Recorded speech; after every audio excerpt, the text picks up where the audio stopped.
bahorgi takroriy sovuqlar. Bodom yo o'rik gullagandan keyin aytaylik bahor keldi deb o'ylaysiz va yana ketidan bir hafta o'tib qish keladi. Qish tog'li hududlarda o'z o'rnida keladi va bahor keldimi ketidan qaytadan yana qish kelib qolishi kamdan kam bo'ladi. Bo'ladi, kamdan kam bo'ladi. Toshkentdan boshlab Samarqandgacha bo'lgan hududlarda takroriy sovuqlar bo'lish ehtimoli bor, yuqori.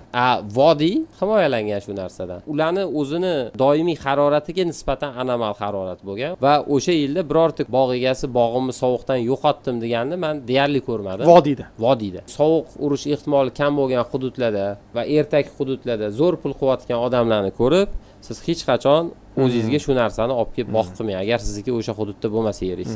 Gektariga o'rtacha 50 ming dollargacha daromad olib keladigan mevani sovuq urib ketishi mumkin bo'lgan hududga ekkandan ko'ra gektariga o'rtacha 200 milliongacha, 200 million so'mgacha daromad olib kelishi mumkin bo'lgan, ammo qishki va bahorgi sovuqlarga chidamliroq bo'lgan meva turi ekkaningiz yaxshiroq.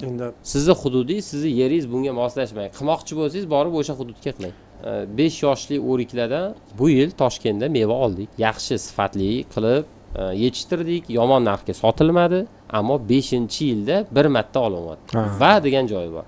Bundan keyin nima bo'lishiga hech kim kafolat bermaydi. Siz agar yeringiz avvaldan olib bo'lingan bo'lsa, yerni o'zgartira olmasangiz, endi foydasi nisbatan kamroq, lekin xavfsizroq mevani eking.